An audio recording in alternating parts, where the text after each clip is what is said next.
he probably knew where the bodies were buried, and you know. He probably had an ironclad contract. You know, he'd been on Gunsmoke.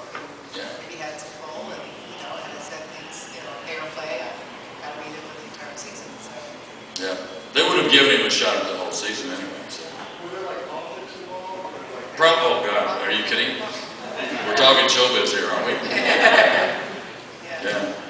Yes. Well, we all know, so you know how W.C. Field says, it's, you know, never work with children and animals. How was it in a show at the time when it didn't happen very often that you're working with so many inanimate objects like Dr. Theophilus and Twinkie, where you don't actually have? Did you guys have a lot of dialogue already there, or was a lot of that just done in looping afterwards? Or did you have something to really work right off of? Dr. Theophilus had lines, and they were generally read by the script girl, and then we would talk to him, and she'd be over here reading the lines. Twinkie initially had no voice at all. That was all added later. They had Mel Blanc do the voice of Twinkie, the Beady Beady, and all that stuff, which I absolutely hated. Because Felix did such an incredible job inside that suit, creating an endearing character that I, as a character, Buck Rogers, cared about. I wanted to take care of him. And we realized what an incredible job that is, that he created a character through about this much plastic. And you couldn't see his face, you couldn't see his hands, you couldn't see any part of his body at all. And yet, he was able to generate this incredible warmth and feeling of wanting to protect him from that inside that suit. All the dialogue came from what Felix did with that character inside that suit, and he just never did get the credit that he deserved for the role that he played in creating Twinkie. And so when they first put a voice to it, I was like, oh my God, what is that? He sounds like he had too many beers. Before he got in his pickup and drove off into the night. But nothing wrong with pickups, not saying anything. Yes? What was it like working with Buster Crabbe? Great. I actually didn't work with him. But, went fast, didn't it? Search in a second, won't they? Buster, we only had one starfighter, you know, to shoot in. So, by the way, they shot Buster stuff. I think I was... I think you were on another stage. I was on another stage doing something else. Visited because he Yeah. was there. Yeah. And met him, but we didn't know shoot Yeah. with him. Interesting, you know, the way they treat people is really kind of sad. I mean, here's the original Buck Rogers, and he's on as a guest, you know, as a guest star. And they had him in what's called a honey wagon, which is basically 4 dressing rooms and a restroom. And the dressing rooms are about twice the size of this table. That was it. And I said, this is Buster Crabbe. This is the original Buck Rogers. What the hell are you doing? And that day, I don't think Tom was working. So I made them open up Tom's dressing room and let him use his dressing room. He's only there for one day. And I said, for God's sake, treat the man with some respect. You know, he created that role in 1920 or 30, whenever it was. So, but that's just the way they treat people. I mean, you're constantly having to make these, you know, like demands, which is a waste of time and energy, but you have to do it if someone's going to be treated properly. But Buster and I became good friends. We were friends until the day he died. He was a great guy. He and Johnny Weissmuller had a reputation because they were both Olympic swimmers. Buster played Tarzan before Johnny Weissmuller played Tarzan. And yeah, we rarely get musical accompaniment to this. I really appreciate it.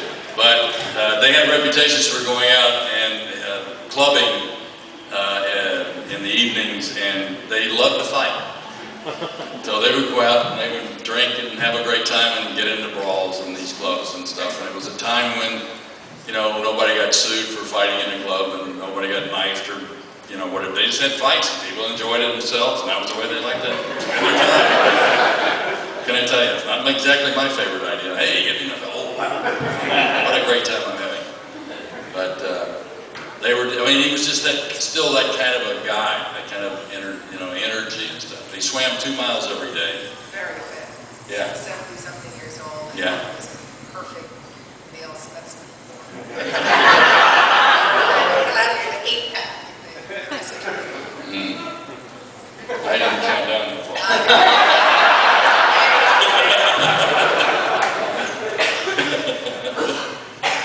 Yes, ma'am. Just speaking of fit, all the modern shows, this is anybody gains 5 pounds, all you hear is, oh my God, I gotta lose weight or anything else. Given the outfits you guys are both wearing and versus Ardala and all that, was there a lot of that on the set of pressure? No. What? Maybe not for you. Sorry. He had spandex too, so. No, yeah, there was a certain amount, of course. It just came with the territory. There was no room for me to get any bigger. There was no begin to spandex. Once I got in, that was it. There was no room. So changing, gaining weight was not a possibility. But I was fortunate on one hand that I've been a fashion model, so I had the discipline of 15 years of watching what I ate because I couldn't gain an ounce to be a model and I didn't have employed. So kind of worked with my weight. I couldn't get excited during the love scene. So. That's your problem. It's a good one to have. Anyway, yes. There's been a trend on re-merchandising older licenses. Has anybody approached you guys and maybe like releasing some updated licensing? Well, actually, should I talk about Go Hero? I don't know why not. Well, maybe let's do that. Actually, there's some really incredible stuff. It's already out here. Some of it is out. From a company called Go Hero. Some of the most incredible stuff I've ever seen. I mean, such quality. I've seen the Buck Rogers action figure and the ray gun. And they're also going to do, that goes back to, I guess. That's the original. That's the original. Yeah. 1920s. And then they're doing, They're there's also another going company to that's do, doing your our show. That sounds cool. They're going to redo it. And then they've asked me to do a CGI animated feature of Buck Rogers, or a series of Buck Rogers with my voice and my body. We're going to put the ping pongs on my body and do the whole CGI thing. And that should be kind of exciting. And then we have, obviously, things that will be coming from our show as well. We'll be doing all that stuff. Hopefully, it's a success. All kinds of toys. So yeah, they are re-merchandising the stuff. One thing I didn't realize is that I thought Universal owned Twiki, but the Dilly family owns Twiki. All the elements of the character, after so many years, revert back to the Yeah. original Cool. So, creators of the show. and we're talking about bringing Twiki back, but not as the Twiki that we all really know and love.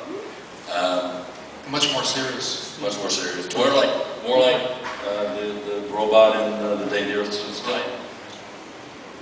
And yet has a warmth and it's going to be a combination of both. He's just not going to be the little namby-pamby that he was before. It's funny You mess because with him and kick your ass.